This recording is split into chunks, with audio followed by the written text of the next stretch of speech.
ہر نیک عمل کو بدعت کہنا یہ درست نہیں ہے۔ نبی پاک علیہ الصلاۃ والسلام نے صحیح مسلم شریف کے اندر حدیث مبارکہ موجود ہے، ارشاد فرمایا من سن فی الاسلام سنتا حسنۃ فلہ اجرھا واجر من عمل بھا بعد، کہ جس بندے نے دین اسلام کے اندر اچھا طریقہ شروع کیا تو اس کو بھی ثواب ملے گا، اور جو اس طریقے پر عمل کریں گے ان کو بھی ثواب ملے گا۔ من غیر ان ینقص من اجورہم شیء، تو جو لوگ اس پر عمل کریں گے ان کے برابر کام شروع کرنے والے کو ثواب ملے گا، ان کے عمل سے کچھ کمی نہیں کی جائے گی۔ ومن سن فی الاسلام سنۃ سیئۃ کان علیہ وزرھا ووزر من عمل بھا من بعد من غیر ان ینقص من اوزارہم شیء، فرمایا کہ جو برا طریقہ ایجاد کرے گا اس کو بھی گناہ ملے گا اور اس پر عمل کرنے والوں کو بھی گناہ ملے گا۔ اس حدیث پاک کے اندر آقا علیہ الصلوۃ والسلام نے قیامت تک آنے والے مسلمانوں کے لیے ایک ضابطۂ حیات بیان فرما دیا کہ جو بندہ بھی دین اسلام کے اندر ایک طریقہ ایجاد کرے گا، چاہے وہ اچھا ہو یا برا ہو، اگر اچھا ہوگا تو اس کو ثواب ملے گا، اگر برا ہوگا تو اس کو گناہ ملے گا۔ فی الاسلام کی قید آقا علیہ الصلوۃ والسلام نے لگائی، تو یہاں سے ہمیں پتہ یہ چلتا ہے کہ اگر کوئی نیا طریقہ شروع کیا جائے اور وہ اچھا طریقہ ہو، ثواب والا طریقہ ہو، تو اس پر ثواب ہی ملے گا، گناہ نہیں ملے گا۔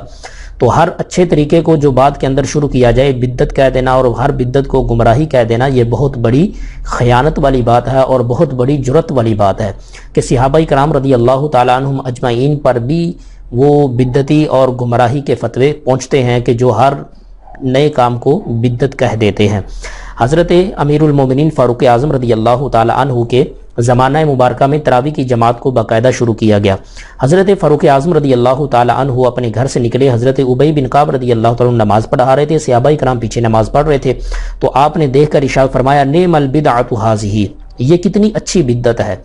حضرت فاروق اعظم رضی اللہ تعالیٰ عنہ نے بدعت کا لفظ استعمال فرمایا، یہ صحیح مسلم بخاری شریف کے اندر بھی موجود ہے، موطا امام مالک کے اندر بھی یہ موجود ہے۔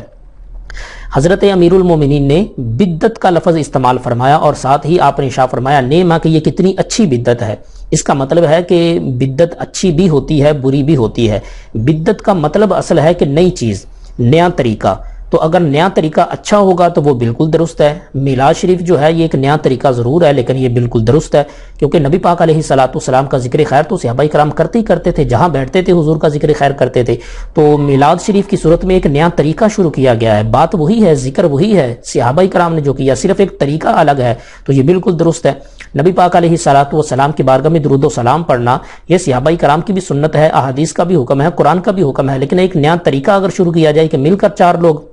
10 لوگ یا 15 لوگ درود و سلام پڑھتے ہیں تو یہ طریقہ ضرور الگ ہو سکتا ہے لیکن ہے بالکل درست ثواب کا کام، اور اس کو نعم البدعت ہی کہیں گے کہ کتنی اچھی بدعت ہے۔ ہر بدعت کو گمراہی کہہ دینا اور ہر گمراہی کو جہنم میں لے جانے والا کام کہہ دینا یہ بہت غلط بات ہے۔ نبی پاک علیہ الصلوۃ والسلام کے غلام حضرت امیر المومنین فاروق اعظم رضی اللہ تعالیٰ عنہ بخاری شریف کے اندر الفاظ موجود ہیں، فرماتے ہیں نعم البدعہ، کتنی اچھی بدعت ہے۔ تو جو بندہ یہ کہہ دیتا ہے کہ ہر بدعتی جہنم میں جائے گا اور ہر بدعت جو ہے وہ گمراہی ہے اور جہنم میں لے جانے والا کام ہے، تو ان کا فتویٰ ڈائریکٹ حضرت فاروق اعظم رضی اللہ تعالیٰ عنہ کی ذات تک پہنچتا ہے، تو ان کو اس کے بارے میں کچھ سوچنا چاہیے۔ ہر وہ کام جو شریعت کے اندر، دین اسلام کے اندر نیا شروع کیا گیا ہو اور وہ سنت کے خلاف ہو یا شریعت کے خلاف ہو، تب جا کر وہ حرام ہوتا ہے اور گناہ والا ہوتا ہے، مذموم ہوتا ہے۔ اور اگر وہ شریعت کے خلاف ورزی نہیں کرتا، اس کی وجہ سے کسی سنت کی، کسی حکم کی خلاف ورزی نہیں ہوتی، تو ہم اس کو بری بدعت نہیں کہہ سکتے۔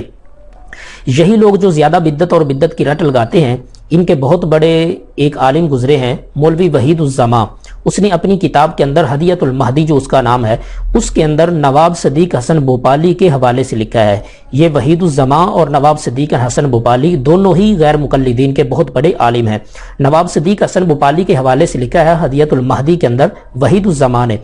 وہ لکھتے ہیں البدعۃ الضلالۃ المحرمۃ ہی التی ترفع سنت مثلھا، کہ وہ بدعت جو گمراہی اور حرام ہے